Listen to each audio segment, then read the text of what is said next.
Hey everyone, welcome back to my channel and welcome to Reading with Tatiana. Today I'm doing my book review on this memoir by Toby Yun. It's called How to Lose Friends and Alienate People, and I gave it a 1 out of 5. Before I go into my book review, as always, I would appreciate it if you hit the subscribe button, if you gave this video a thumbs up, and if you've read this book, to leave a comment or give me a recommendation for the next book for me to read to add to my to-be read list. I do want to say that because I gave it a 1 out of 5, it is going to be a very short and quick overview summary because I didn't really enjoy this book, but I really want to follow through with my goal of reviewing every book because I feel like someone wrote this book, and especially he wrote about his life. I feel like it's worth reviewing and to share. But yeah, I just want to preface that this is not going to be a very in-depth review because I personally did not enjoy this book at all. I always like to start my review with a bit of background about the author Toby Yun. So Toby Yun is British. He was born in the 1960s, and from what I gather from the book, he kind of came from an academic, highbrow kind of family, which also bled into his social circle. So it was a big departure for him to kind of have this obsession with American celebrity and Hollywood, and for him to leave the UK to go to New York City or America to kind of work for Vanity Fair. So that's a bit of background as him as a person. I also read on Wikipedia that he had a hard time in school. He failed his O levels, which I believe is a type of exam in the equivalent of high school in the UK.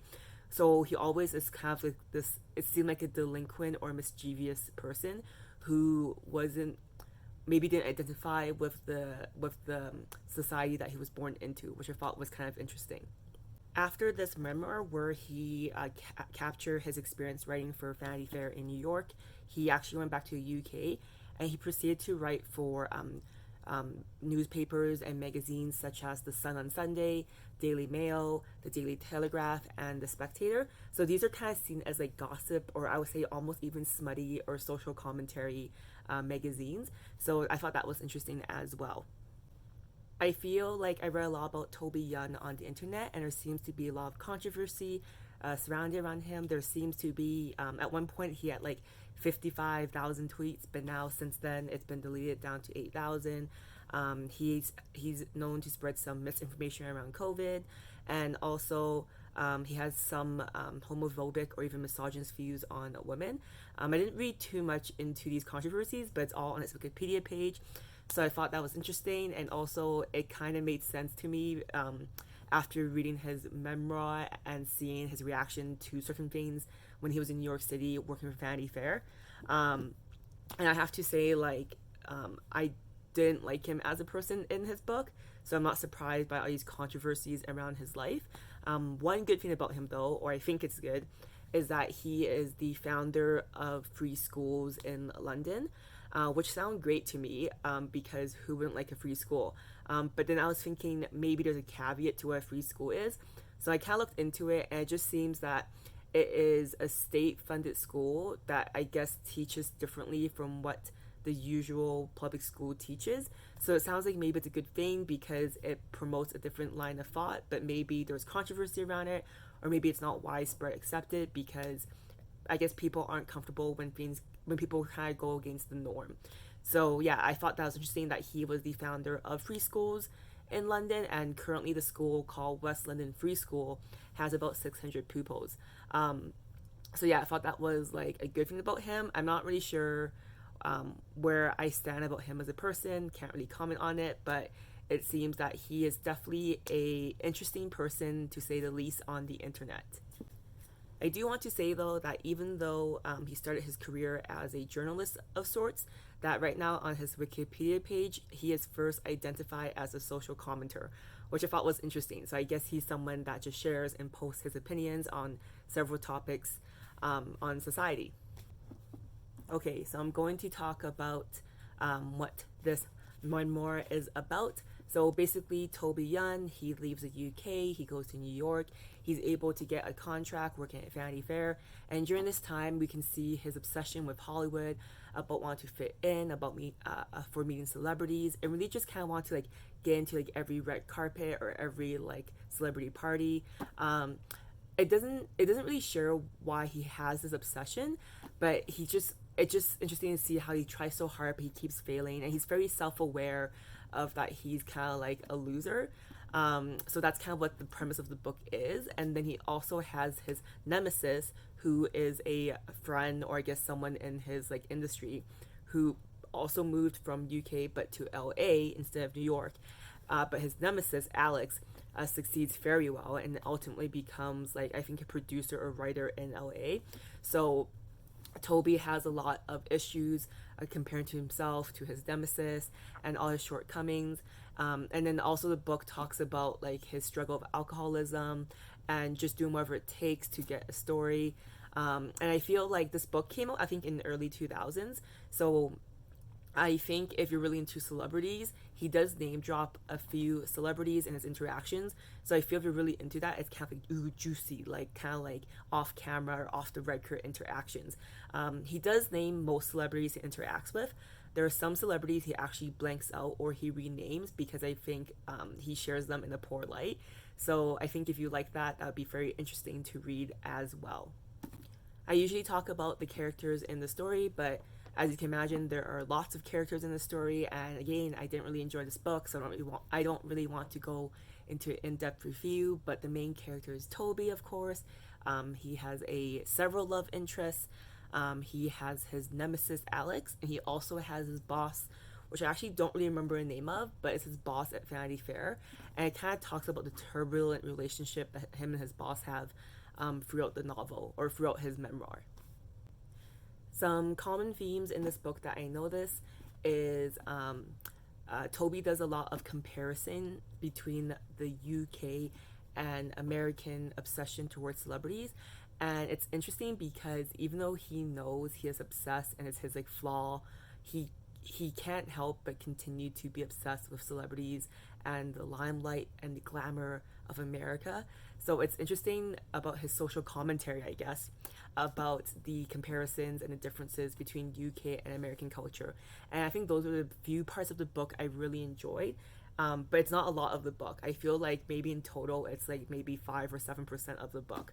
So that's a common theme that I noticed throughout the book. Other common theme I notice, as I guess you would with any memoir, is you see his growth as a person through the novel. I would say for most of it, like 80%, I find him really annoying. I have no empathy or sympathy of his consequences that he deals with due to his actions. But I did enjoy his very candid journey and his struggles with alcoholism and how he tries to combat that. Especially towards the end, he kind of comes, I wouldn't say full circle, but he kind of, I guess, has a happy-ish ending and kind of grows as a person because he's able to treat a woman well and find love and get married. Sorry if I'm spoiling the book for you, but I just didn't like this book, so I feel like I would save you the hassle of reading it. What I didn't like about this book. So, as you can guess, with a 1 out of 5 star rating, I didn't like the writing, I didn't like the dialogue, I don't like the content of it. This book just wasn't for me. And I'm not saying that no one should ever read this book because, as I said, someone took the time to write this book, which is amazing in itself. So, but it just wasn't for me. So there's lots of things I didn't like in this book at all. As always, I'm going to share what I did like, even though there isn't a lot that I liked about this book. And it just to tag along my last point is that I appreciate him sharing his experience in New York City, working for Vanity Fair. It was a very candid experience, which I know probably could have been scary for him to publish because I'm sure it would I guess, air a lot of dirty laundry about the journalism industry in New York City. So I really appreciate that, and I feel like maybe if I was someone that was interested in that, I would find like a very juicy read. But for me, it just didn't hit the spot. The Goodreads review. So out of 5 stars, this book on Goodreads got 3.28 out of 5. And it's very interesting because the reviews are very mixed. People either really enjoyed it, 4 out of 5s, or hated it, like me, a 1 or a 2. And there were definitely some people who said that if they could give a 0, they would. I would never give a book a 0 because someone wrote it, like I said. So I noticed one thing about the reviews is a lot of people who didn't like it were like me, who just didn't like him as a person, didn't like the content. It wasn't that well written. It was kind of all over the place. It almost felt like his personal journal about his experience working for Vanity Fair. He wasn't writing really for an audience in mind, which maybe some people will like. Um, so one thing I noticed is that the reviews for when the book came out, so in 2001, the reviews that right when the book came out was actually really high. And I imagine it's because maybe back then this book was more relevant, more trendy. Ooh, there were celebrities that he's name dropping, so it's more interesting. And as time passed, I think people like me just felt the book didn't age well. His views, his opinions were kind of outdated. And I do want to say, when I say outdated, I mean, opinions have changed, which is accepted as the majority. So his views on women in New York were kind of like a bit like crude, but I feel like back then that was probably more normal. But as we age and as time passes, we learn to have more respectful language. So I think this book has not aged well, but I think if you read it with the context that this is written in the early 2000s and it was just a reaction of the current time, then I think this book makes sense. It got highly reviewed when it came out like 22 years ago. Why I think you should read this book, even though I gave it a 1 out of 5, is I think you should read it if you're into what goes on behind the scenes in the magazine and that culture. You are into like journalism and also, I guess, commentary on the New York social scene. I also think you should read it because the reason I read this book, as you can see by the cover, is it is a movie adaptation. And it actually has a solid cast of actors. There's Simon Pegg, who plays Toby Young. There's Jeff Bridges, who I assume plays his nemesis or his boss, Alex. And there are the two women here, Kristen Dunst and Megan Fox, who I believe play his love interest through the book. So that's my number one reason why you should read this book, just because it'd be fun to see how the movie adaptation came to life. I don't believe it got good reviews on Rotten Tomatoes, but you know what? Solid cast, and sometimes you just need an easy movie to watch. So now we get to the part of my review where I will share the feeling the book gave me, because as you know, one of my favorite things to ask people is how a book made them feel, because in a year time from now or 2 years, or even now actually, if you told me and asked me what this book was about in terms of like characters and critical plots, I don't really remember, but I remember how this book made me feel. And this book, How to Lose Friends and Alienate People by Toby Young, it made me feel very meh. Okay, so this is the end of my review. If you did read this book, let me know in the comments below. What do you think? Do you think how I felt about the book, or maybe you really enjoyed it? And if you really enjoyed it, please let me know why, because I love to hear different opinions and why people perceive things differently than me. And then also I will share the next book I'm reading.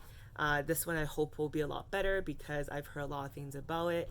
I believe it's actually a book that's pretty common in high school curriculum. So this next book is The Curious Incident of the Dog in the Nighttime by Mark Haddon. So this is the next book. If you want to join me, I'll see you for my next book review. Bye guys.